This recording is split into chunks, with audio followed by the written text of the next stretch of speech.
हरे कृष्णा। सभी भक्तों को नमस्कार।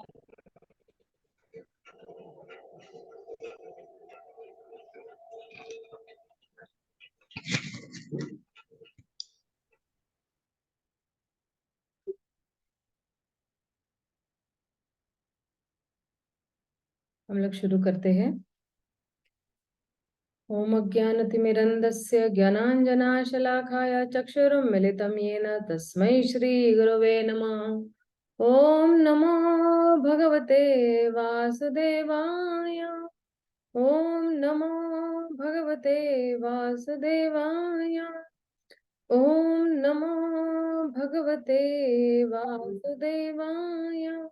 नारायणं नमस्कृत्यं नर चैव नरोत्तमं देवीं सरस्वतीं व्यासं ततो जयमुदीरये। नष्टप्रायेषु अभद्रेषु नित्यं भागवत सेवया भगवती उत्तमश्लोके भक्तिर्भवति नैष्टिकी। कृष्णाय वासुदेवाय देवकी नंदनाय च नंदगोपकुमाराय गोविंदाय नमो नमः। हरे कृष्णा। आज हम लोग जो है वो चौथा अध्याय शुरू करने जा रहे हैं।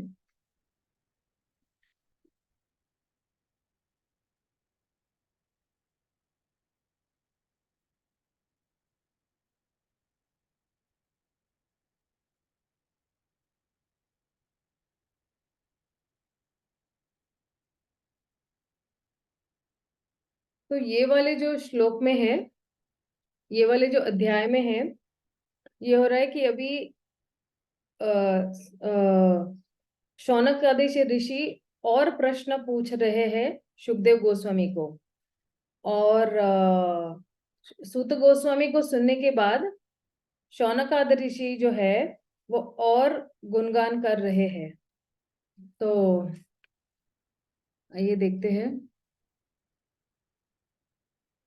एक सेकेंड, स्क्रीन शेयर कर रही हूँ मैं आपको।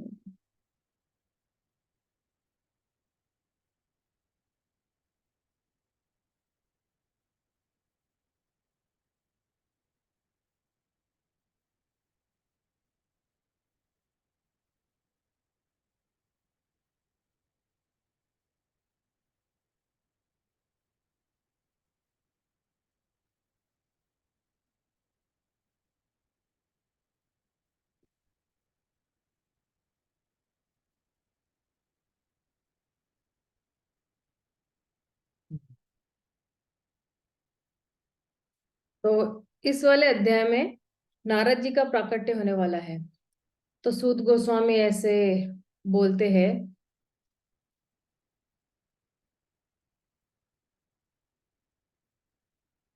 व्यास उवाच इति ब्रुवाणं संसुत्य मुनीनां दीर्घसत्रिणां वृद्ध कल्पति सूत बृहवृच शौनक ब्रवीत।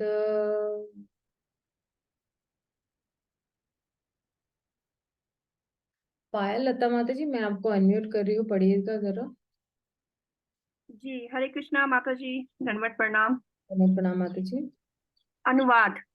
सूत गोस्वामी को इस प्रकार बोलते देखकर दीर्घकालीन यज्ञोत्सव में लगे हुए समस्त ऋषियों में विद्वान तथा वयोवृद्ध अग्रणी शौनक मुनि ने सूत गोस्वामी को निम्न प्रकार संबोधित करते हुए बधाई दी। तात्पर्य। विद्वानों की सभा में जब भी वक्ता को बधाइयां दी जाती है या उनको संबोधित किया जाता है, तो बधाई देने वालों में निम्नलिखित योग्यताएं होनी चाहिए। उसे सभा का अग्रणी अर्थात सभापति तथा ज्येष्ठ व्यक्ति होना चाहिए। उसे विशद विद्वान भी होना चाहिए। श्री शौनक ऋषि में ये सारी योग्यताएं थी। अतः जब श्री शुद्ध गोस्वामी ने श्रीमद् भागवत को उसी रूप में सुनाने की इच्छा व्यक्त की जिस रूप में उन्होंने सुखदेव गोस्वामी से सुना था तथा स्वयं भी उसे आत्मसात किया था, तो श्री शौनक जी उन्हें बधाई देने के लिए खड़े हुए। आत्म अनुभूति का यह अर्थ नहीं होता कि गर्व के कारण पूर्ववर्ती आचार्य का उल्लंघन करके कोई भी अपनी विद्वता का प्रदर्शन करे। उसे पूर्ववर्ती आचार्य पर पूरा विश्वास होना चाहिए और साथ ही साथ उसे विषय का ऐसा उत्तम ज्ञान होना चाहिए कि किसी विशिष्ट अवसर पे उस विषय को उपयुक्त ढंग से प्रस्तुत कर सके। विषय के मूल उद्देश्य का पालन होना चाहिए। खींच तान कर उसका कोई दुर्बोध अर्थ नहीं निकालना चाहिए, अपितु श्रोताओं को समझाने के लिए उसे रोचक ढंग से प्रस्तुत करना चाहिए। इसे आत्मसात करना कहा जाता है। सभा के अगुआ शौनक ने वक्ता श्री सूत गोस्वामी के महत्व का यथाधीतम तथा यथामति कहकर अनुमान लगा लिया था। अतएव परम प्रसन्न होकर वे उन्हें बधाई दे रहे थे। ऐसे व्यक्ति से कभी नहीं सुनना चाहिए जो मूल आचार्य का प्रतिनिधित्व न करता हो। अतएव इस सभा में वक्ता तथा श्रोता दोनों ही प्रामाणिक थे, जिसमें श्रीमद् भागवत को दूसरी बार सुनाया जा रहा था। भागवत के ऐसे मानक वाचन से वास्तविक उद्देश्य को बिना किसी कठिनाई के स्थिर रखा जा सकता है। ऐसी स्थिति उत्पन्न किए बिना बाह्य प्रयोजनों के लिए भागवत का वाचन वक्ता तथा श्रोता दोनों के लिए व्यर्थ का श्रम है। धन्यवाद माता जी। हरे कृष्णा। धन्यवाद माता जी, धन्यवाद आपका। तो यहाँ पे जो है आप देखिए, बहुत ही गंभीर ता से शिला प्रभुपाद जो है बिल्कुल अध्याय के शुरुआत में ही बता देते हैं कि श्रोता और वक्ता दोनों का कैसे होता है। जैसे हम कुछ सुनते हैं तो हमें सोचना चाहिए और हमारे साथ ही एक डायलॉग बोलना चाहिए, और उसको कहते हैं कि विचारमयी पढ़ाई। ठीक है ना। जैसे कई माताओं ने मुझे एक्चुअली आज व्हाट्सएप पे वॉइस मैसेज दिया हुआ है कि वो लोग जो है जब सुनते हैं ये हिंदी वाली जो क्लासेस है, तो वो लोग है ना वापस सुन के भी नोट्स बनाते हैं जब रिकॉर्डिंग जाती, इसलिए बार बार वो लोग बोलते कि रिकॉर्डिंग भेजिए, रिकॉर्डिंग भेजिए। और मतलब क्या कि भागवतम क्लास के बाद भी हम लोग मननम कर सकते हैं। ये मननम करना बहुत जरूरी है। और कि क्या मेन विषय के बारे में बताया गया है, कौन सी कथाएं बताई गई है, कौन से दृष्टांत बताए गए थे, और और किसी और के बोले ना कि किसी और के साथ भी अगर हम शेयर करते हैं या उनको ये कथाएं बताते हैं, तो जो भी हम लोग ने सुना है, तो जब हम बोलते हैं तो भी फिर से वापस विचार करते हैं। जब वापस विचार करते हैं और बार बार विचार करते हैं, तो फिर जो है हम सोचते हैं कि मैं इसको अपने जीवन में कैसे उतार सकता हूँ। उसको एप्लीकेशन पार्ट भी आ जाता है हमारे जीवन में। और फिर जब एप्लीकेशन होगा सुनने के बाद, हम जब अपने लाइफ में उसको उतारते हैं, तब हमें जो है साक्षात्कार मिलेगा। और जब जो है ये साक्षात्कार अपने आप ही बोले ना जागृत हो जाएगा। तो हमें सोचना भी है, अगर अगर हमने अगर कुछ सुना है, पढ़ा है, स्वयं भी पढ़ा है, तो हमने सोचना चाहिए कि अच्छा दोनों के बीच में क्या तुलना करनी है, या अगर कुछ कंपेयर कॉन्ट्रास्ट करना है। जैसे ध्रुव की जो तपस्या है और हिरण्य कशिपु की तपस्या है, इन दोनों में क्या फर्क है। या अगर महान आत्माओं ने शोक मनाया हुआ है, जैसे कहते हैं कि शोक तो है वो शूद्रों के लिए है, लेकिन महान आत्माओं ने भी शोक किया हुआ है। तो जब महान आत्माएं शोक करते हैं तो वो कोई साधारण शोक नहीं है। जैसे मान लो युधिष्ठिर महाराज ने भी शोक किया तो क्या क्या निकल के आया? विष्णु सहस्त्र नाम निकल के आया। और फिर जो है किनके मुख से विष्णु सहस्त्र नाम निकल के आया? भीष्म देव के मुख से विष्णु सहस्त्र नाम निकले। जब अर्जुन ने शोक किया तो भगवान के मुख से भगवत गीता निकल के आई। जब व्यास देव जी ने, अभी हम लोग देखेंगे अगले अध्याय में व्यास देव जी शोक कर रहे हैं, तो जो व्यास देव जी शोक कर रहे हैं तो श्रीमद् भागवतम निकल के आया। जब माता देवहूति शोक कर रही है तो फिर कपिल मुनि से के मुख से क्या निकल के आया? कपिल मुनि की शिक्षाएं निकल के आए। तो जितने भी महान ऋषि मुनि हैं, जब उन्होंने शोक किया तो उनका शोक जो है भगवान की ये योजना थी, भगवान का प्लान था, ये ऑर्केस्ट्रेटेड था भगवान के द्वारा। और जो है अगर कोई भक्त जो है बहुत ही प्रामाणिक है और जो है अगर वो भी शोक करता है तो ये शोक मतलब क्या कि अच्छा मेरे हृदय में कुछ तो कमी है, मेरे में कुछ तो कमी है, ठीक है ना? तो उसके हृदय में से भी कुछ अच्छा निकल के आएगा, उस शोक से भी कुछ अच्छा निकल के आया। तो जैसे हमारे पास भी स्वतः का आत्मविश्वास भी होना चाहिए। जैसे प्रहलाद महाराज जो है उनके पास दया भावना थी सारे बद्ध जीवों के लिए, लेकिन क्या मेरे पास वही दया है जो बाकी महान मुनियों के पास है या महान भक्तों के पास है? मैं क्या मेरे पास भी वही दया है बद्ध जीवों के लिए? और अगर नहीं है तो मुझे कैसे ये बोलते ना कि दया भावना उत्पन्न करनी है? तो फिर मुझे क्या करना चाहिए कि ये जो दया भावना है मेरे हृदय में उत्पन्न हो? जैसे कि अगर मैं जैसे शिल प्रभुपाद है, शिल प्रभुपाद को भी दया भावना थी, तो शिल प्रभुपाद ने हमें कुछ आदेश दिए हुए हैं कि क्या है कि आदेश ये दिया हुआ है कि किताब वितरण कीजिए, घर घर जाके हरि नाम कीजिए, हरि नाम संकीर्तन कीजिए। तो शिल प्रभुपाद और सारे वैष्णव के हम लोग जो लाइन में आ रहे हैं, परंपरा में आ रहे हैं, तो जब हम उनको उनके निर्देश में रहकर, उनके सानिध्य में रहकर उनको असिस्ट करेंगे तो जो है कम से कम अगर मेरे में दया भावना नहीं है तो कम से कम मैं इस मिशन की जो एक दयावान मिशन है जो इस्कॉन है उसके अंतर्गत रहकर जो महान मुनियों ने या महान भक्तों ने अगर कुछ दिया है तो मैं कम से कम उसमें भी हाथ बटाऊं।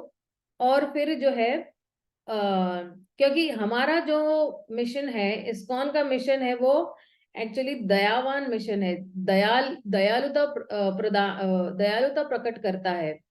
जैसे अन्नदान सेवा करते हैं हम लोग, किताब वितरण करते हैं, लोगों को भगवत गीता भागवतम का ज्ञान देते हैं, तो यही है एक्चुअली दया दिखाना जीवों पे। हम लोग न केवल शरीर को दया दिखाते हैं, लेकिन हम लोग जो है वो आत्मा को भी दया दिखाते हैं।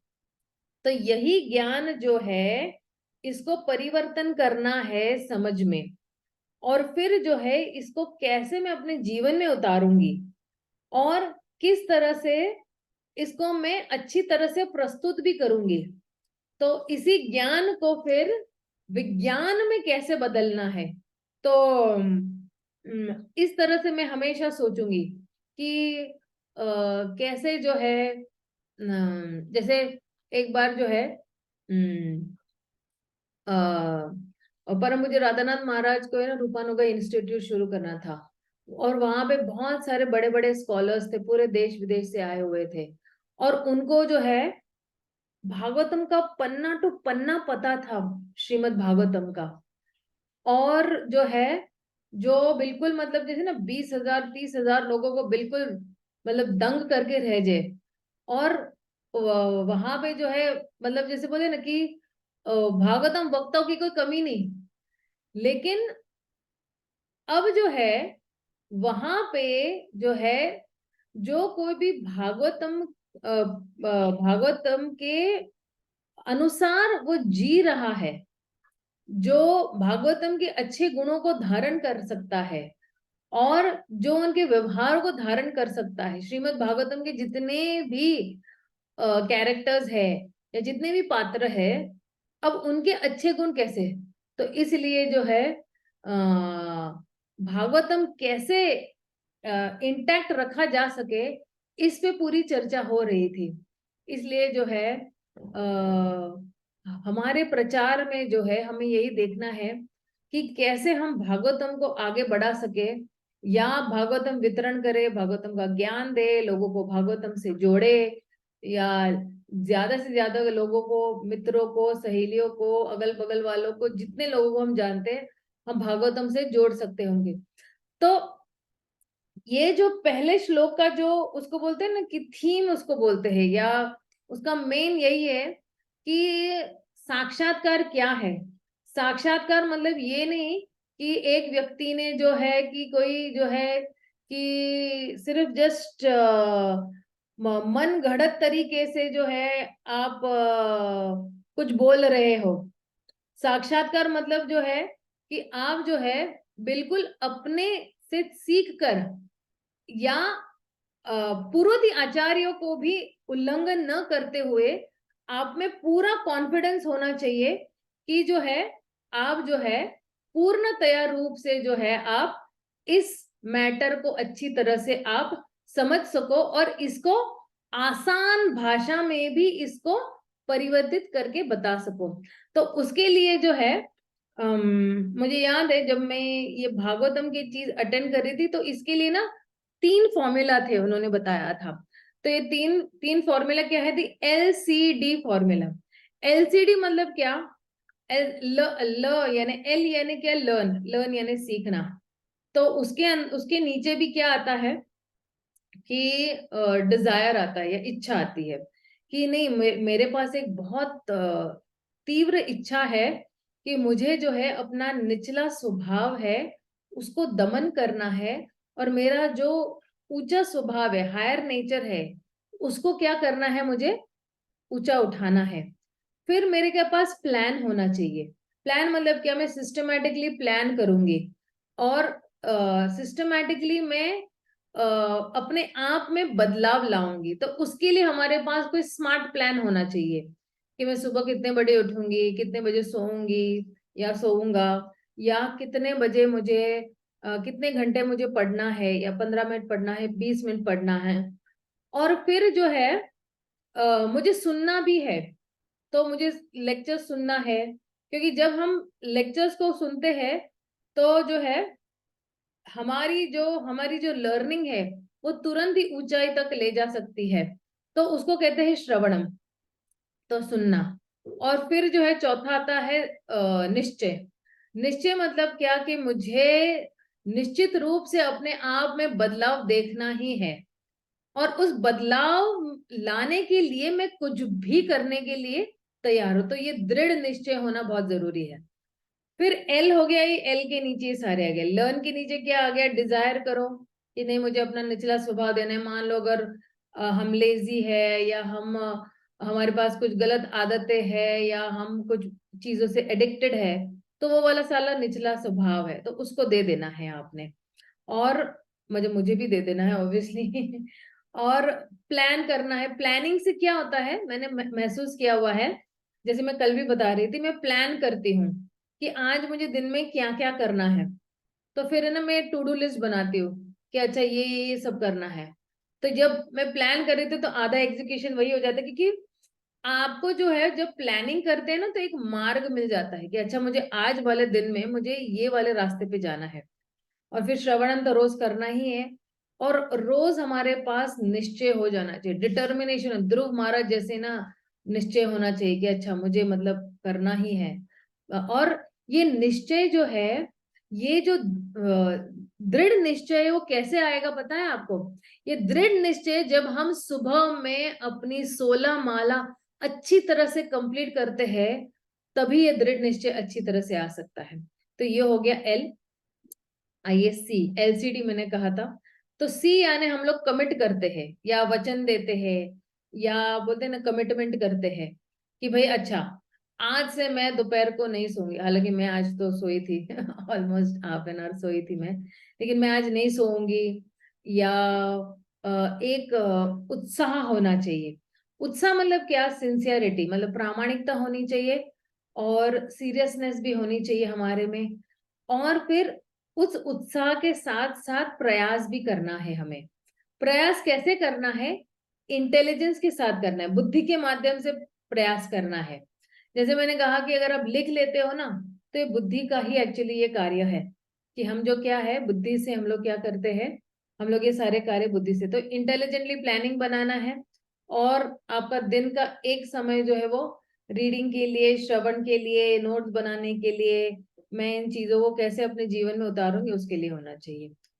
और अ, फिर से इधर भी जो है अगर हम कमिटमेंट करते हैं तो उस कमिटमेंट पे जो है बिल्कुल दृढ़ निश्चय होना चाहिए हमारा कि बस मुझे बार बार प्रयास करते रहना है, एंडेवर करते रहना है और एक दिन सफलता जरूर प्राप्त होगी। और एल सी, और अब आता है डी। तो डी यानी डू। डू मतलब क्या? कि जियो या मरो, पसीना बहा दो उस चीज के लिए, लेकिन करना ही है। किसी भी परिस्थिति में मैं जो है मैं घुटने नहीं टेकूंगी। I will not give up at any condition. और फिर जो है उसके लिए फिर धैर्य भी चाहिए। कभी कभी क्या होता है 10-15 दिन के लिए हमारे पास पूरा निश्चय होता है, लेकिन 16वें 17वें दिन जो है हमारा जो धैर्य है वो धैर्य का बांध जो है वो टूट जाता है। तो नहीं, तो धैर्य को बोले ना परमानेंट करने के लिए हमें क्या करना चाहिए? हमें जो है प्रार्थनाएं करनी चाहिए भगवान को। रोज रात को सोते वक्त, सुबह उठते वक्त भगवान को प्रार्थना करनी चाहिए कि आप जो है आप मेरे से श्रेष्ठ हो। तो उच्च दैव जो है, दैव मदद के लिए या उच्च मदद के लिए आपने हमें आप कृपया मुझे हेल्प कीजिए, मदद कीजिएगा। और फिर जब यहां से प्रार्थनाएं ऊपर जाती है तो वहां से आशीष नीचे आते हैं, ब्लेसिंग्स नीचे आते हैं, आशीर्वाद नीचे आते हैं कि और फिर जो है अब ये सारा जो एलसीडी है इसको कहते हैं साक्षात्कारी ज्ञान। अब ये सब हम फॉलो कर रहे हैं अपने जीवन, हम सुन रहे हैं, हम अपने जीवन में बता रहे हैं, हम निश्चय भी है, धैर्य भी है हमारे पास और दैव की कृपा भी है, भगवान की कृपा भी हमारे पास। तो यही सारा ज्ञान जो है ये विज्ञान में परिवर्तित हो जाता है।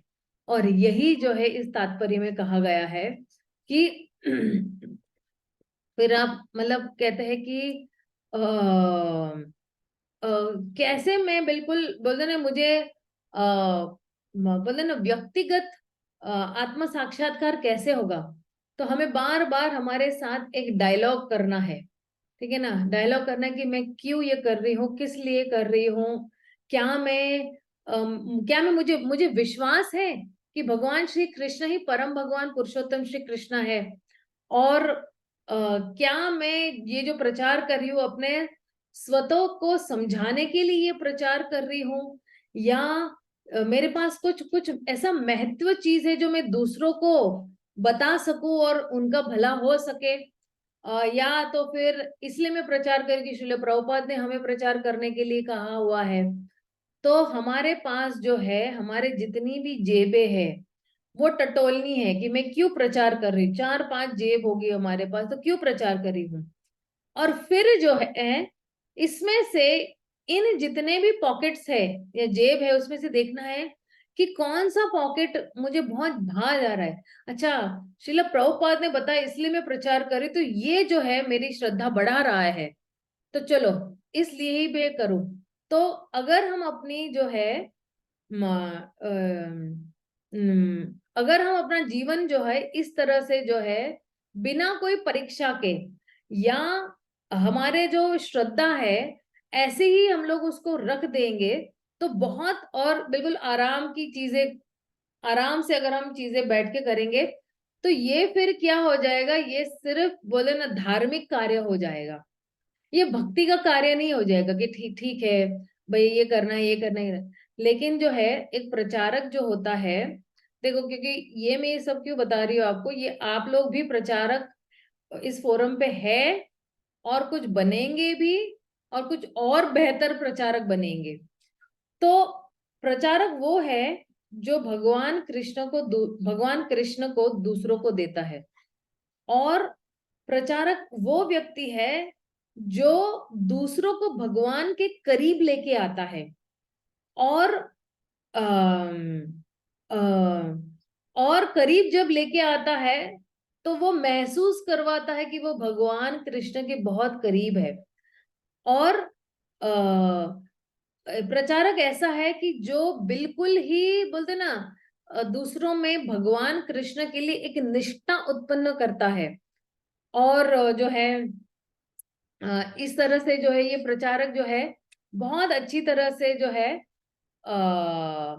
लोगों को बोलते ना एक पुश देता है, और जो है जितने भी गलत बोलते ना डिसऑनेस्ट प्रीचिंग से उनको बचाता है। और जो है जैसे श्रील प्रभुपाद ने जो है काफी कुछ देख लिया कि कलयुग है, और ये पूरा मतलब ना ये जो युग है ये इतना डिग्रेडेड युग है या इतना गिरा हुआ युग है। तो लेकिन उन्होंने जो है जिन उन हिप्पियों की आत्माओं को इतना देखा कि ये सारे जितने भी हिप्पी है ये भगवान कृष्ण से कनेक्टेड है, चाहे वो बाह्य रूप से कितने भी मलिन दिख रहे हो, या नहा नहीं रहे हो, या ड्रग्स ले रहे हो, लेकिन प्रभुपाद ने ये एक अच्छाई देखी। तो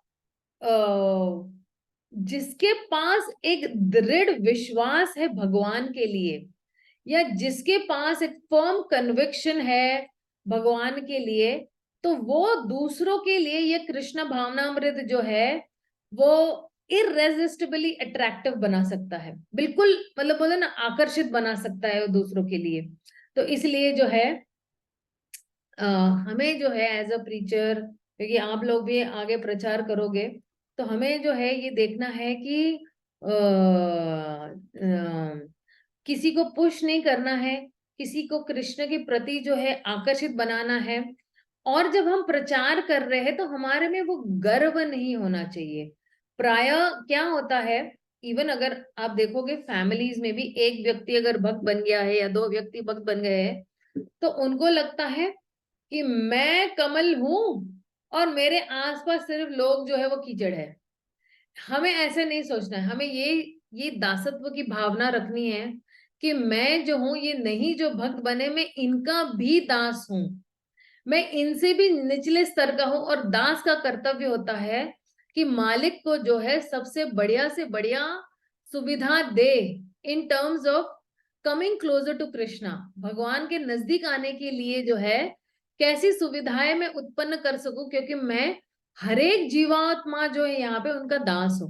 तो ऐसा प्रचारक जो अच्छी तरह से ये सोचता है और बढ़िया तरीके से सोचता है, तो वही प्रचारक जो है वो आगे जिंदगी में बहुत अच्छी तरह से भगवान के आशीष भी पा सकता है, क्योंकि उसके पास अहंकार नहीं है, उसके पास पूर्ण श्रद्धा है, और उसके पास जो है एक सही दृष्टिकोण है जिसके माध्यम से वो अलग अलग जीवात्माओं को भगवान की तरफ वो मोड़ सकता है। तो ये वाले श्लोक में ये सारा एक्सप्लेनेशन दिया गया है। तो मैं अभी सेकंड श्लोक पे, तो ये जो है हम लोग ने सीन सेट कर लिया है इस चैप्टर के लिए। आइए हम लोग अगला वाला देखते हैं।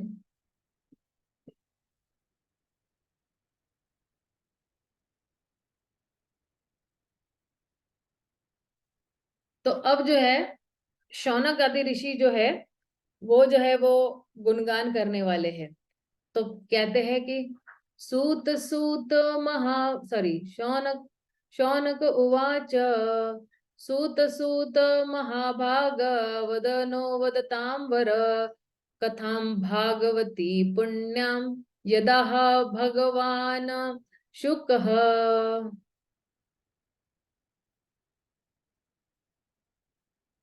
संगीता तोमर माता जी, मैं ना आपको म्यूट कर रही हूँ। जी माता जी, हरे कृष्णा।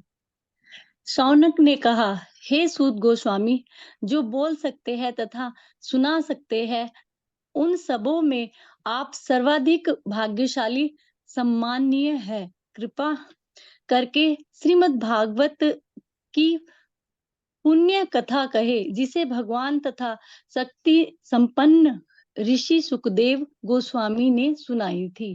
तात्पर्य: शौनक गोस्वामी प्रसन्नता के कारण सूत गोस्वामी को 2 बार सूत सूत कहकर संबोधित करते हैं, क्योंकि वे स्वयं तथा सभा के सारे लोग सुखदेव गोस्वामी द्वारा कहे गए श्रीमद् भागवतम के पाठ को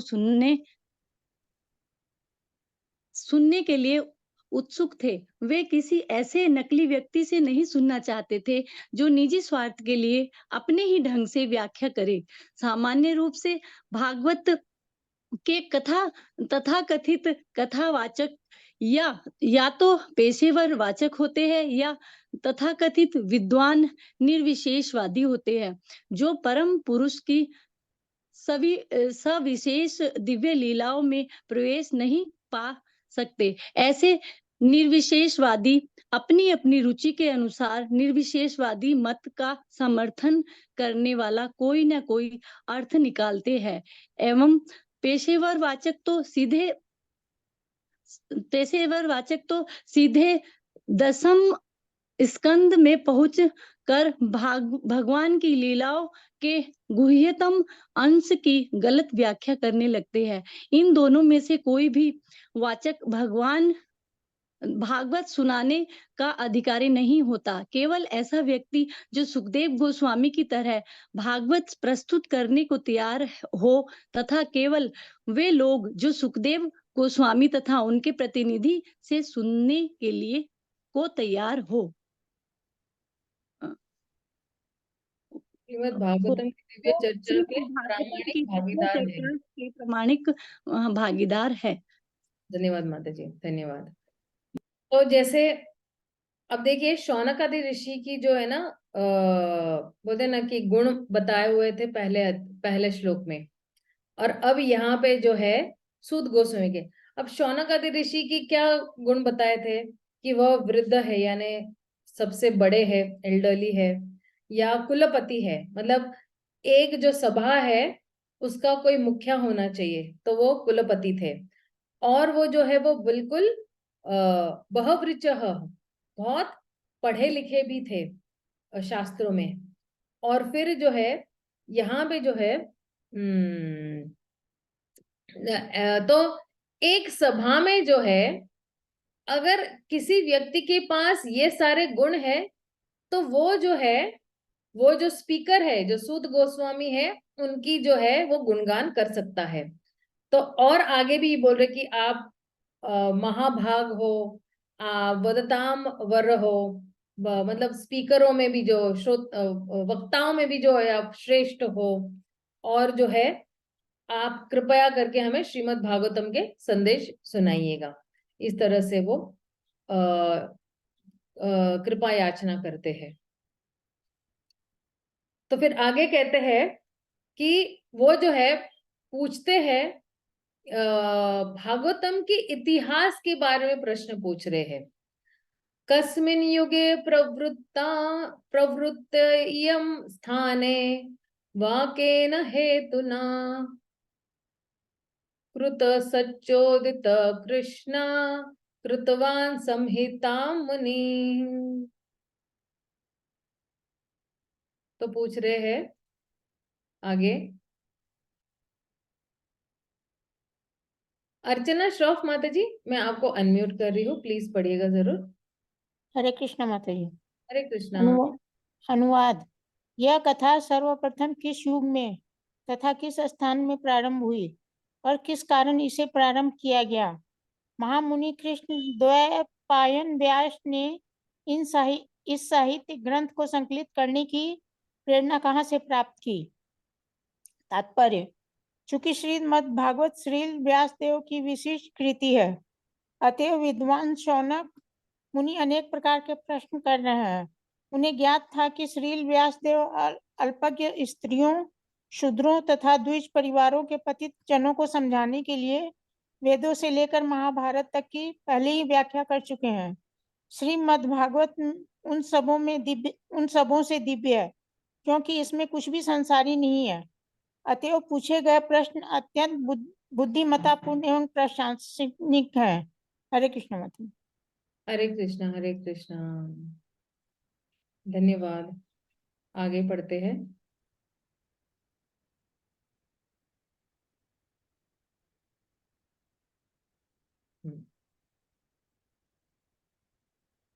तो आगे जो है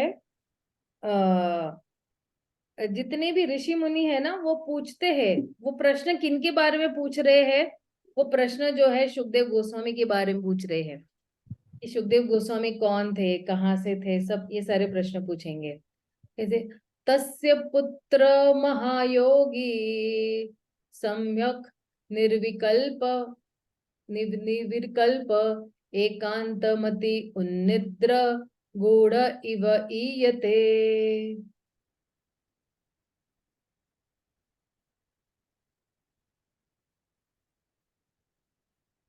रंजना माता जी, मैं आपको अनम्यूट कर रही हूँ, प्लीज पढ़िएगा।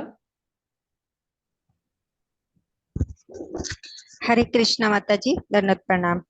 आवाज आ रही है माता जी मेरी? जा रही है। हरे कृष्णा, आवाज आ रही है माता जी मेरी? हाँ माता जी, आ रही है आपकी आवाज। जी हाँ, माता आ जी। रही है, आ रही है, आ रही है माता जी। पढ़िए। अनुवाद शिल प्रभुपाद द्वारा। शिल प्रभुपाद की जय। उनके अर्थात श्री व्यास देव के पुत्र महान भक्त समदर्शी ब्रह्मवादी थे, जिनका मन सदैव ब्रह्मवाद में केंद्रित रहता था। वे संसारी कर्मों से परे थे, लेकिन प्रकट न होने के कारण वे अज्ञानी जैसे लगते थे।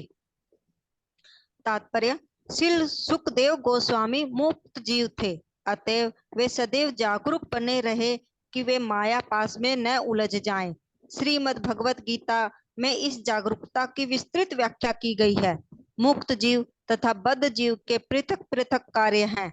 मुक्त जीव निरंतर आध्यात्मिक उपलब्धि के पथ पर अग्रसर होता रहता है, जो बद्ध जीव के लिए एक स्वप्न जैसा है।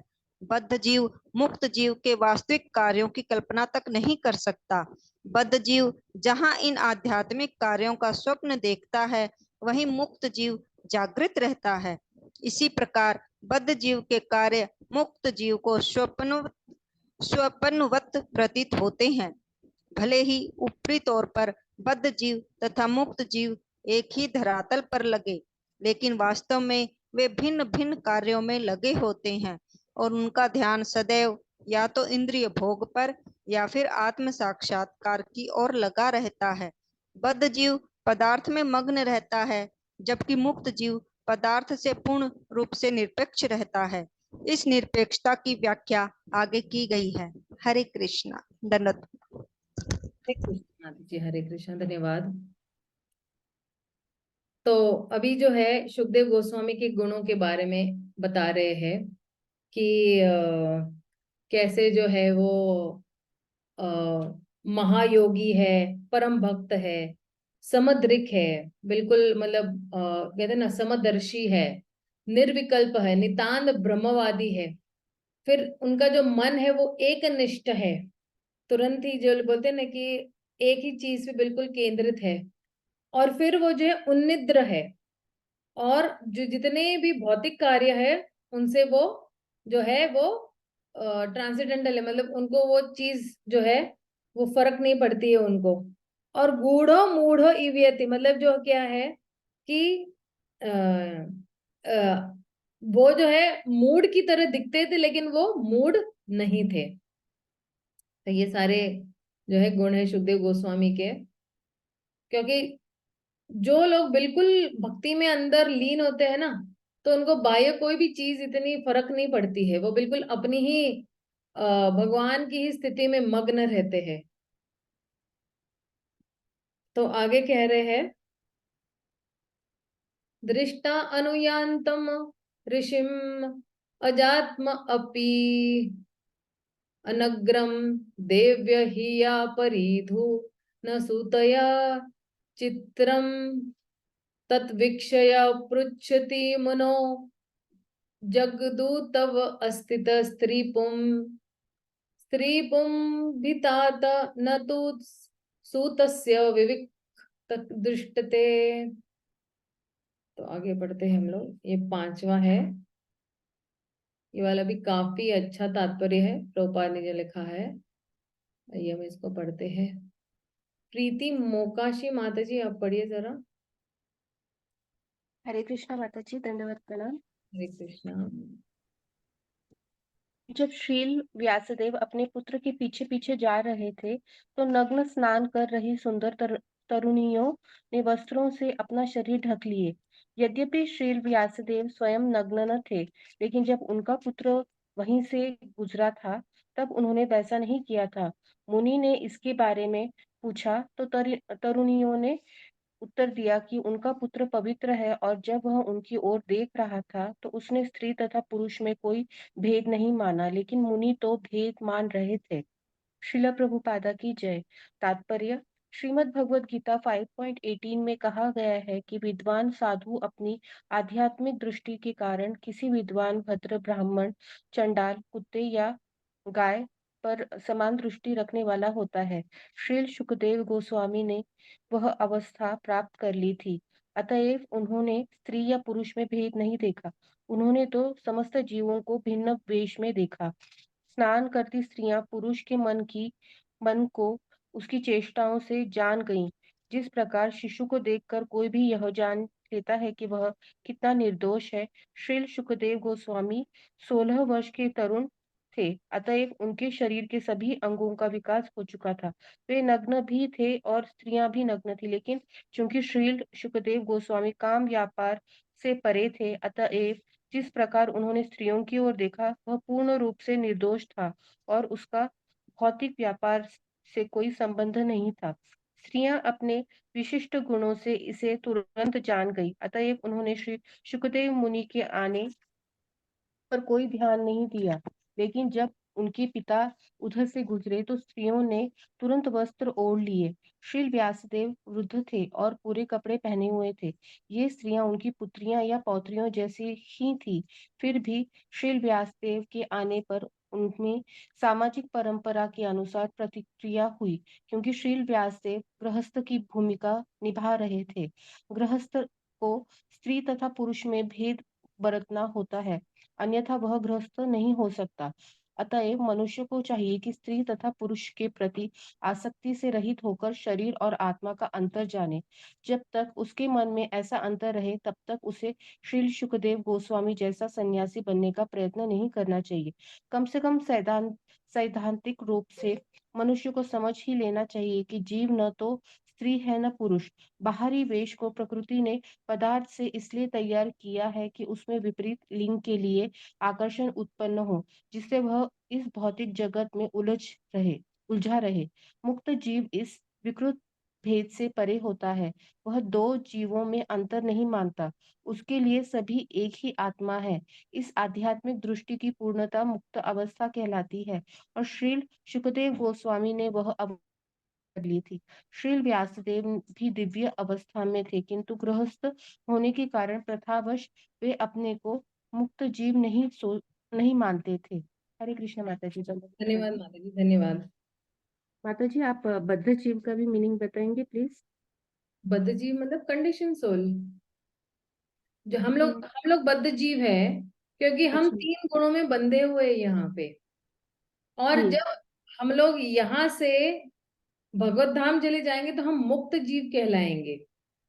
ठीक है अच्छा ना? माता जी, तो मतलब कंडीशन सोल और फॉलन सोल एक ही रहते हैं माता हाँ जी? हाँ हाँ, यस, कंडीशन सोल और फॉलन सोल एक ही है माता जी। जी कंडीशन माता। मतलब क्या, वो अपने स्वभाव से मजबूर है कि उसको हम्म। एंजॉय करना है इस भौतिक जगत में। वो एंजॉय करने के लिए तो वो उसकी कंडीशनिंग है। जी। लेकिन जैसे ही अपनी कंडीशनिंग को कोई व्यक्ति चेंज कर लेता है कि नहीं मुझे है ना इंद्र तृप्ति नहीं करनी है, मुझे सिर्फ सेवा करनी है क्योंकि वो मेरा ओरिजिनल कॉन्स्टिट्यूशनल पोजीशन, वो मेरी वास्तविक स्थिति है, वो जी तो फिर मुझे सिर्फ सेवा करके ही मुझे संतुष्टि मिलेगी, वरना मुझे कोई भी चीज से संतुष्टि नहीं मिलेगी। इस जी तरह से अभी आगे के जो ना चैप्टर में हम लोग देखेंगे कि कोई भी व्यक्ति जो है वो बहुत अगर मायूस है तो उस व्यक्ति के पास एक ही दवाई, और वो दवाई क्या है अगले वाले चैप्टर में मैं आपको बहुत विस्तार से बताऊंगी। और जी माता इस अगले अध्याय के बाद मैं आपको गारंटी देती हूँ, मतलब मैं वचन देती हूँ सबको कि अगर कोई वो चीज पालन करेगा वो जिंदगी भर कभी भी दुखी नहीं रहेगा। ये गारंटी भागवतम भी दे रहा है, और क्योंकि भागवतम दे रहा है तो मैं भी उसी बिल्कुल डंके की चोट पे मैं बोल सकती हूँ कि कोई भी व्यक्ति अगर वो चीज करेगा तो वो कभी दुखी नहीं होगा। ठीक है, दिस इज माय जी माता कन्विक्शन। ये मेरा दृढ़ विश्वास है भागवतम के इन शब्दों पे। ठीक है ना। जी माता जी। Hare Krishna. Hare Krishna. Thank you for your question माता जी। चलिए अभी छठे श्लोक पे चले जाते हैं हम लोग। हालांकि प्रश्न पूछना बहुत अच्छा है, कि क्या होता है ना जब प्रश्न पूछते हैं तो दूसरों को भी लाभ मिलता है। कभी कई लोग जैसे स्त्रियां होती है वो थोड़ी शाय होती है, नहीं पूछ सकती है, या कोई पुरुष भी होता है कि उनको लगता है कि मैं पूछूंगी या पूछूंगा तो क्या कहेंगे माता जी, तो थोड़े अपने थोड़े सहमे भी रहते हैं। लेकिन कोई दूसरे पूछते हैं तो सबका ही भला हो रहा है यहाँ पे। तो आगे कहते हैं, क्योंकि ये वाला जो है छठा श्लोक है, तो कहते हैं कि हस्तिनापुर के जितने भी बोलते ना कि हस्तिनापुर के वासी थे, उन्होंने सुखदेव गोस्वामी को कैसे पहचाना, जो बिल्कुल अवधूत की तरह दिखते थे। कथम अलक्षित पौरे संप्राप्त करु जंगलान उन्मत्त मूक जड़वत विचरन गज सायये।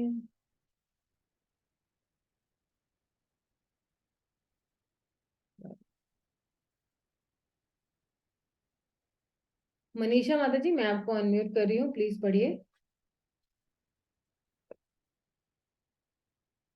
मनीषा माता जी आप हो? यस माता जी, हरे कृष्णा, दंडवत प्रणाम माता जी। अनुवाद और तात्पर्य दोनों पढ़िए माता जी। कुरु तथा जंगल प्रदेशों में पागल, गूंगे तथा मूढ़ की भांति घूमने के बाद जब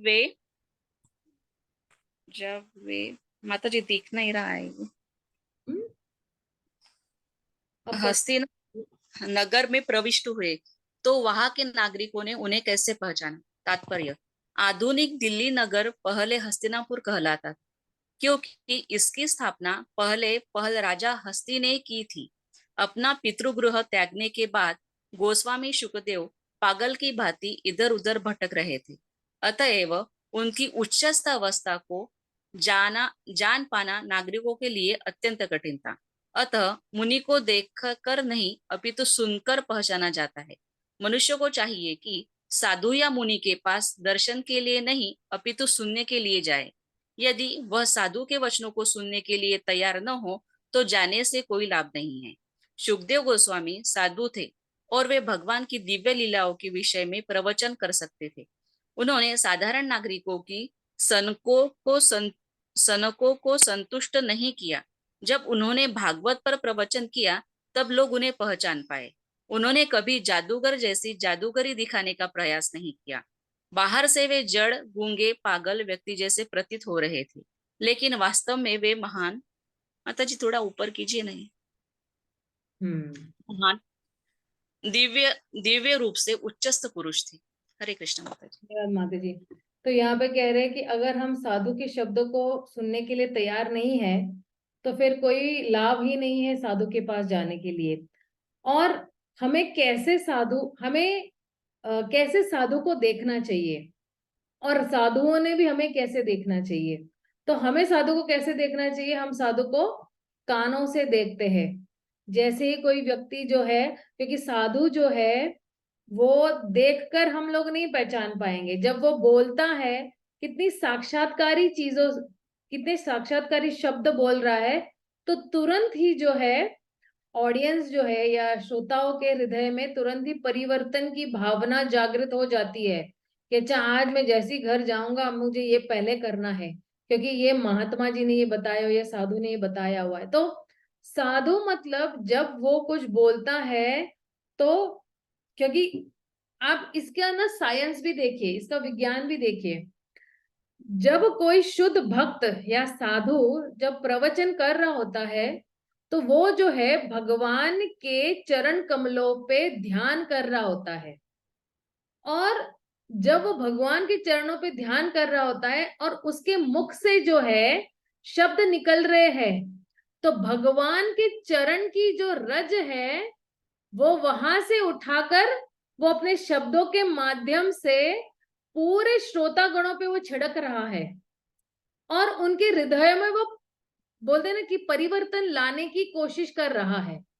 अब ऐसा जो साधु है, जब किसी के हृदय में वो परिवर्तन लेके आ सकता है तो वही सच्चा साधु है। न कि कोई बोलेगा कि इतने मतलब जो कोई लालची व्यक्ति है, पैसे मांग रहा है, या उसको सिर्फ स्त्रियों में इंटरेस्ट है, उसको सिर्फ अपना लाभ देख रहा है, ऐसे साधुओं से हमें बिल्कुल सतर्क रहना है। जो निस्वार्थ भाव से भगवान की सेवा कर रहा है और आपको भगवान की सेवा में मतलब जोड़ के भी रख रहा है, आपसे कुछ भी अपेक्षा न करते हो, उसे कहते हैं एक्चुअली साधु। और प्राय लोग जो है उनको लगता है कि साधुओं के पास जाना मतलब मेरे कष्टों को दूर करने के बराबर है, या धन कोई लोग साधु के पास जाते हैं बिजनेस के लिए, कोई जाते हैं धन प्राप्ति के लिए, कोई पुत्र प्राप्ति के लिए, कोई किसी को पोस्ट पोजीशन के लिए चाहिए। नहीं, हम साधुओं के पास इसलिए जाना चाहते हैं कि हम जो इस बद्ध जीव अवस्था में योनि दर योनि भटक रहे हैं, हमें इस बद्ध जीव अवस्था से बाहर निकलना है, और साधु ही है जो हमें अच्छी तरह से मार्गदर्शन दे सकते हैं। अब हमारे लिए तो बहुत अच्छा है कि घर बैठे बैठे हमें साधुओं का जो है वो सानिध्य प्राप्त हो रहा है। तो हमें घर बैठे बैठे श्रीमद् भागवतम के पन्नों में श्रील प्रभुपाद जो है, वो जो सर्वोच्च कोटि के भक्त है, उनका सानिध्य प्राप्त हो रहा है। क्योंकि जब हम लोग तात्पर्य पढ़ रहे हैं तो ये साधु की वाणी है ना, प्रभुपाद की ही वाणी है, और जब हम प्रभुपाद की वाणी सुन रहे मतलब प्रभुपाद का ही संग कर रहे हैं, तो इसलिए जो है हमें साधु से सिर्फ शुद्ध भक्ति के बारे में ही सुनना चाहिए। कोई ऐसा साधु जो है आपको भगवान की ओर नहीं लेके जा रहा है, तो वो एक्चुअली आपका भला चाहता ही नहीं, वो अपना भला चाहता है, वो अपनी भौतिक बोलते ना कि भौतिक इच्छाओं की पूर्ति कर रहा है आपके माध्यम से। आपको लग रहा है कि मेरी भौतिक इच्छा की पूर्ति ये साधु करेगा, साधु को लग रहा है कि मेरी भौतिक इच्छा की पूर्ति ये वाले बद्ध जीव करेंगे, और दोनों में क्या होगा, हो जाता है डोंगी गुरु डोंगी चेला, नरक में ठेलम ठेला। कोई भी भगवत धाम नहीं जाएगा, उसको कोई भी प्योर चीज नहीं मिलेगी, शुद्ध चीज नहीं मिलेगी। इस चीज से हमें बहुत ही सतर्क रहना है, ठीक है ना।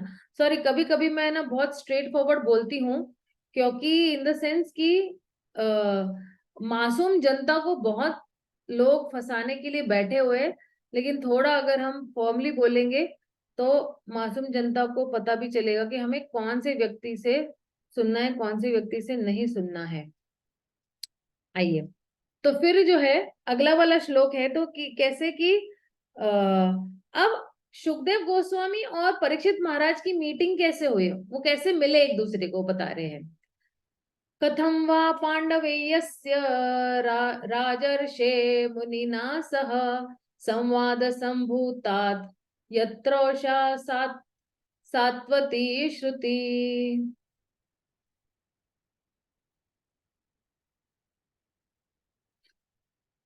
सेजल माता जी पढ़िए जरा। हरे कृष्ण माता जी। हरे कृष्णा। अनुवाद। राजा परीक्षित की इस महामुनि से कैसे भेंट हुई, जिसके फल स्वरूप वेदों का इस महान दिव्य सार भागवत का वचन संभव हो सका। तात्पर्य। श्रीमद् भागवत को यहाँ पर वेदों का सार कहा गया है। ये काल्पनिक कहानी नहीं है, जैसे कि गैर जिम्मेदार लोग प्रायः कहते रहते हैं। इसे शुक संहिता अर्थात परम मुक्त मुनि सुखदेव गोस्वामी द्वारा कहा गया है। वैदिक स्तोत्र भी कहते हैं। हरे कृष्ण प्रभु। हरे कृष्ण माता जी। अरे जी म्यूट मत करना, अगला वाला श्लोक भी आप ही पढ़िए। तो आगे कहते हैं कि सुखदेव गोस्वामी एक घर में कितनी देर तक रुकते थे। सह गोदा सह गोदोहन मात्रम ही गृहेषु गृहमेदिनाम अवेक्षते महाभाग तीर्थ कुरुवान तत् आश्रम। पढ़िए माता जी, अनुवाद तात्पर्य दोनों। अनुवाद। वे सुखदेव गोस्वामी किसी गृहस्थ के द्वार पर उतनी ही देर रुकते थे जितने समय में गाय दही दूही जा सकती है। वे उस घर का पवित्र करने के लिए ही ऐसा करते थे। तात्पर्य। सुखदेव गोस्वामी महाराज परीक्षित से मिले और उन्होंने श्रीमद् भागवत के मूल पाठ की व्याख्या का सुनाई। वे किसी भी गृहस्थ के दरवाजे पर आधे घंटे से अधिक, जितने समय में गाय दूध ली जाती है, नहीं रुकते थे और भाग्यशाली गृहस्थ से भिक्षा प्राप्त करते थे। वे अपनी शुभ उपस्थिति से उस घर को पवित्र करने के लिए ऐसा करते थे। अतएव सुखदेव गोस्वामी ऐसे आदर्श उपदेशक है जो दिव्य पद पर स्थित है। जो लोग संन्यास आश्रम में है और भगवान के संदेश का उपदेश देने के लिए प्रतिबद्ध है, उनके कार्यों से उन्हें यह सीखना चाहिए कि दिव्य ज्ञान प्रदान करने के अतिरिक्त गृहस्थों से उनका कोई सरोकार नहीं है। गृहस्थ से भिक्षा मांगने का उद्देश्य उसके घर को पवित्र करना होना चाहिए। जिस मनुष्य ने संन्यास ग्रहण कर लिया है, उनको चाहिए कि वह गृहस्थ की सांसारिक संपन्नता से आकर्षित होकर सांसारिक मनुष्य का गुलाम न बन जाए। जो मनुष्य संन्यास आश्रम ग्रहण कर चुकता है, इसके लिए ऐसा करना विषपान तथा आत्महत्या से भी अधिक घातक है। धन्यवाद माता जी। हरे धन्यवाद कृष्णा। कृष्णा। तो आगे कहते हैं कि अब अगले वाले श्लोक में कहते हैं कि परीक्षित महाराज के बारे में पूछेंगे। अभिमन्यु सुतम सूत प्राहु भागवत उत्तम तस्य जन्म महाआश्चर्यम कर्माणि च गृहाणि न।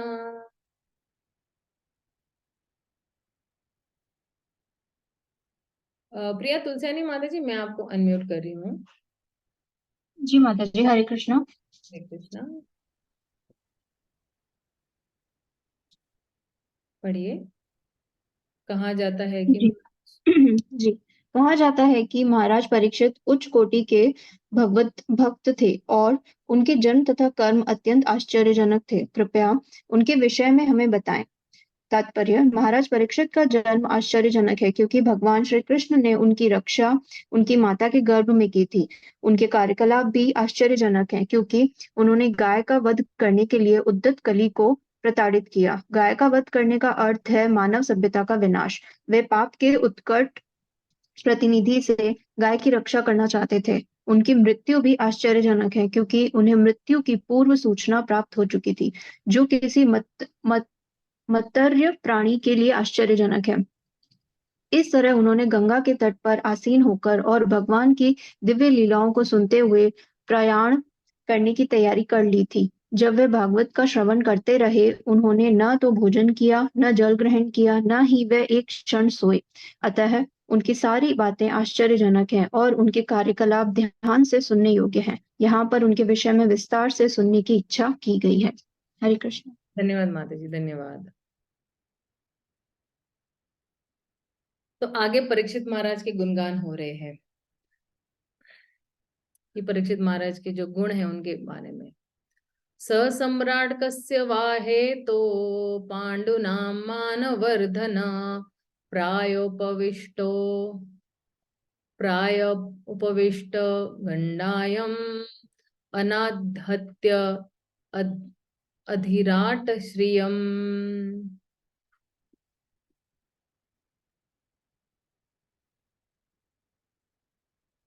चारुस्मिता माता जी, I am unmuting you, please read.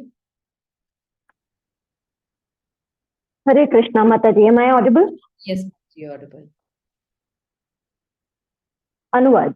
वे एक महान सम्राट थे और उनके पास उपार्जित राज्य के सारे ऐश्वर्य थे। वे इतने वरेण्य थे कि उनसे पांडुवंश की प्रतिष्ठा बढ़ रही थी। तो फिर वे सब कुछ त्याग कर गंगा नदी के तट पर बैठकर क्यों आमरण उपवास करने लगे? तात्पर्य। महाराज परीक्षित समस्त समुद्रों एवं महासागरों समेत पूरे संसार के चक्रवर्ती सम्राट थे। उन्हें इस राज्य को प्राप्त करने के लिए कोई प्रयास नहीं करना पड़ा था। उन्हें वह अपने पितामह महाराज युधिष्ठिर तथा उनके भाइयों से उत्तराधिकार में मिला था। इसके साथ ही साथ वे सुचारू रूप से शासन चला रहे थे, जो उनके पूर्वजों की प्रतिष्ठा के ही अनुरूप था। फलस्वरूप उनके ऐश्वर्य तथा प्रशासन में कुछ भी अवांछित नहीं था। तो फिर वे क्यों सारा राजपाट त्याग कर गंगा के तट पर आमरण उपवास करने लगे? वह आश्चर्यजनक है। अतएव सभी इसका कारण जानने के लिए उत्सुक है। हरे कृष्ण। धन्यवाद, धन्यवाद माता जी। आगे और भी गुणगान है 11वें श्लोक में।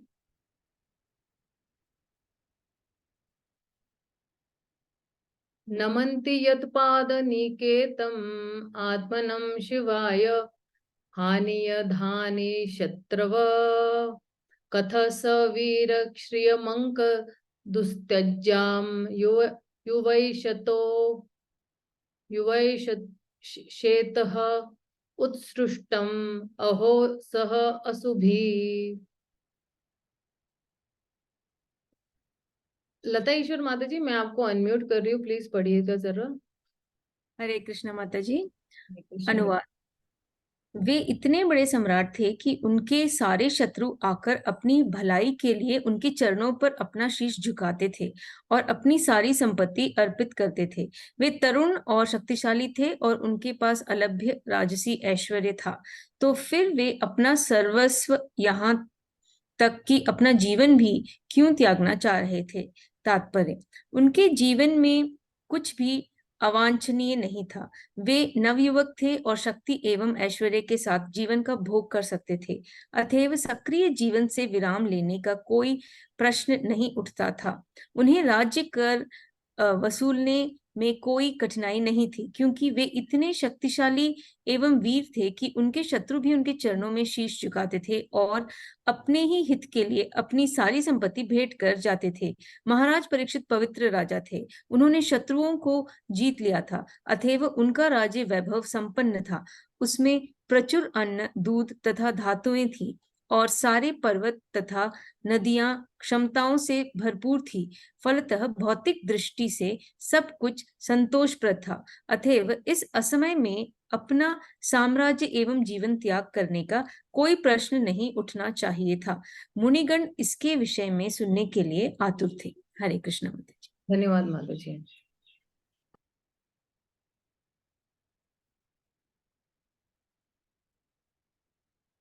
अब मुनि प्रश्न पूछ रहे हैं कि कैसे परीक्षित महाराज ने जो है इस शरीर को त्याग दिया, क्योंकि परीक्षित महाराज सम्राट राजा थे, तो कैसे उन्होंने बिल्कुल अनासक्त होकर इस शरीर को त्याग दिया।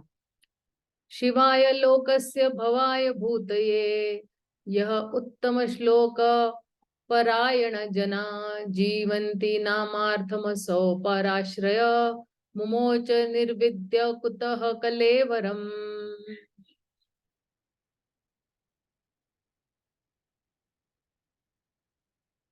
सीमा माता जी, मैं आपको अनम्यूट कर रही हूँ। हरे कृष्ण माता जी। जो लोग भगवत कार्य में अनुरक्त रहते हैं, वे दूसरों के कल्याण, उन्नति तथा सुख के लिए ही जीवित रहते हैं। वे किसी स्वार्थवश जीवित नहीं रहते। अतएव राजा परीक्षित ने समस्त सांसारिक वैभव की आसक्ति से मुक्त होते हुए भी अपने उस मर्त्य शरीर को क्यों त्यागा जो दूसरों के लिए आश्रय तुल्य था। तात्पर्य, परीक्षित महाराज आदर्श राजा तथा गृहस्थ थे, क्योंकि वे भगवत भक्त थे। भगवत भक्त में स्वतः समस्त उत्तम गुण आ जाते हैं और महाराज इसके विशिष्ट उदाहरण थे। व्यक्तिगत रूप से उन्हें अपने अधिकार में उपलब्ध सांसारिक ऐश्वर्य से कोई आसक्ति नहीं थी, लेकिन चूंकि वे जनता की चतुर्दिक भलाई के लिए राजा बने थे, अतः वे जनता के कल्याण कार्यों में न केवल इस जीवन में अपितु अगले जीवन में भी सदैव व्यस्त रहना चाहते थे। वे कसाई घरों या गोवध की अनुमति नहीं देते थे। वे ऐसे मूर्ख तथा पक्षपाती प्रशासक न थे जो एक जीव को तो सुरक्षा प्रदान करते और दूसरों का वध होने देते। चूंकि वे भगवत भक्त थे, अतः वे अच्छी तरह जानते थे कि मनुष्यों, पशुओं, पौधों तथा समस्त जीवित प्राणियों के सुख के लिए किस प्रकार प्रशासन चलाना चाहिए। वे अपने स्वार्थ में रुचि रखने वाले पुरुष न थे। स्वार्थ या तो आत्म केंद्रित होता है या आत्म विस्तारित होता है। वे इन दोनों में से एक भी न थे। उनका स्वार्थ तो परम सत्य परमेश्वर को प्रसन्न करने में था। राजा परमेश्वर का प्रतिनिधि होता है, अतएव राजा और परमेश्वर का उद्देश्य एक जैसा होना चाहिए। परमेश्वर चाहते हैं कि सारे जीव उनके आज्ञाकारी बने और इस तरह से सुखी हों। अतः राजा का स्वार्थ इसी में है कि वह अपने प्रजा का भगवान के धाम वापस जाने में उनका मार्गदर्शन करे। अतएव प्रजा के कार्यकलापों को इस प्रकार समन्वित किया जाना चाहिए कि सारे लोग अंत में भगवत धाम वापस जा सकें। प्रतिनिधि राजा के शासन में सारा साम्राज्य ऐश्वर्य से परिपूर्ण रहता है। ऐसी दशा में मनुष्यों को, पशुओं को खाने की आवश्यकता नहीं पड़ती। अन्न, दुग्ध, फल तथा तरकारियों की प्रचुरता रहती है, जिससे मनुष्य तथा पशु जी भरकर खा पी सकते हैं। यदि सारे जीव आहार तथा आश्रय पाकर संतुष्ट हों और नियत नियमों का पालन करें तो जीव जीव में परस्पर कोई विद्रोह न हो। महाराज परीक्षित योग्य राजा थे, अतएव उनके शासन में सभी लोग सुखी थे। हरे कृष्णा। धन्यवाद माता जी, धन्यवाद। तो आगे जितना है, जो जितने भी ऋषि मुनि है उनको जो है उन्होंने अपना पूर्ण पूर्ण कॉन्फिडेंस जो है सुत गोस्वामी में व्यक्त किया है। तत्सर्वं न समाचस्व पृष्टो यद हि कश्चिन मन्ये त्वा विषये वाचा स्नातन मन्यत्र छान्दसातः।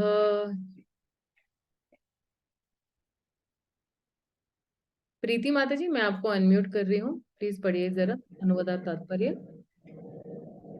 हरे कृष्णा माता जी। हरे कृष्णा। आवाज आ रही है माता जी क्लियर? हाँ जी, हाँ जी, बिल्कुल क्लियर है। हम जानते हैं कि आप वेदों के कतिपय आशय को छोड़कर अन्य समस्त विषयों के अर्थ में पटु हैं। अतएव आप उन सारे प्रश्नों की स्पष्ट व्याख्या कर सकते हैं जिन्हें हमने आपसे अभी पूछा है।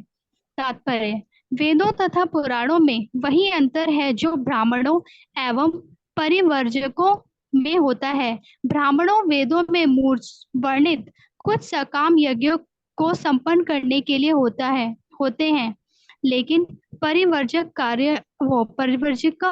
आचार्यों या विद्वानों उपदेशकों का कार्य दिव्य ज्ञान को समूह तक पहुंचाना होता है।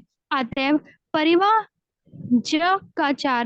सदा वेद मंत्रों के उच्चारण में पटु नहीं होते, जिनका अभ्यास ब्राह्मणों द्वारा लययुक्त उच्चारण में नियमित रूप से किया जाता है। क्योंकि ब्राह्मण वैदिक अनुष्ठानों को संपन्न करने के लिए होते हैं, लेकिन इससे यह नहीं समझना चाहिए कि भ्रमणशील उपदेशकों परिवर्जकों की अपेक्षा ब्राह्मण अधिक महत्वपूर्ण हैं। वे एक साथ एक तथा भिन्न हैं, क्योंकि विभिन्न मार्गों के होते हुए भी उनका लक्ष्य एक है। वैदिक मंत्रों में एवं पुराणों तथा इतिहास में कुछ वर्णित है, उनमें भी कोई अंतर नहीं है। शील जो जीव गोस्वामी के अनुसार मध्यांतित श्रुति में उल्लेख हुआ है कि सारे वेद अर्थात सामवेद, अर्थ और ऋग, यजुर, पुराण, इतिहास, उपनिषद आदि परम पुरुष के श्वास से उद्भूत हैं। अंतर इतना ही है कि वे सारे वैदिक मंत्र प्रवण ओमकार से प्रारंभ होते हैं और इन मंत्रों का सस्वर पाठ करने के लिए कुछ अभ्यास करना पड़ता है, लेकिन इसका अर्थ यह नहीं है कि श्रीमद् भागवतम वैदिक मंत्रों की अपेक्षा कम महत्व है।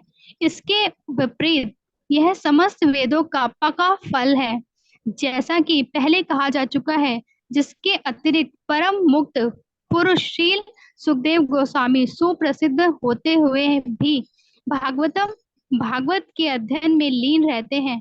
शील सुत गोस्वामी उन्हीं के चरण चिन्हों का अनुगमन कर रहे हैं, अतएव उनका स्थान रंच मात्र भी कम महत्वपूर्ण नहीं है। भले ही वे वैदिक मंत्रों के सुस्वर पाठ में उतने पटु ना हो, जो वास्तविक अनुभूति की अपेक्षा अभ्यास पर अधिक निर्भर करते हैं। तोता रटन की अपेक्षा अनुभूति अधिक महत्वपूर्ण है। हरे कृष्ण माता। कहते हैं ना कि personal realisation is more better than parrot like chanting. तो मैं अपनी वाणी को यही विराम दूंगी, क्योंकि यहाँ से अब जो अगले वाले श्लोक से है, सूत गोस्वामी अब जो पहला प्रश्न पूछा था शौनक आदि ऋषि ने कि भागवतम की हिस्ट्री क्या है, कब, कहा, कैसे, किसकी प्रेरणा से श्रील व्यास देव जी ने भागवतम की रचना की, तो यहाँ से शुरू होगा। फिर उन्होंने परीक्षित की जन्म के बारे में, कार्य के बारे में और उनके त्याग के बारे में पूछा था। और फिर सुखदेव गोस्वामी कैसे जो है हस्तिनापुर के जितने भी वासी है वो उनको कैसे देखते थे, और सुखदेव गोस्वामी की मुलाकात और परीक्षित महाराज की मुलाकात कैसे हुई। तो पूरा जो भागवतम है ये पूरा अब इन 3 प्रश्नों पे, अभी बाकी के जितना भी अध्याय है, चौथा, पांचवा, छठा और 19वें अध्याय तक पूरा जो है अब इन उत्तरों का, इन प्रश्नों का उत्तर देंगे। कौन देंगे? श्री सुत गोस्वामी देने वाले हैं। ठीक है ना। तो मैं वाणी को ये विराम दूंगी। किसी का अगर कोई प्रश्न है तो आप पूछ सकते। मैं अनम्यूट करती हूँ सभी को।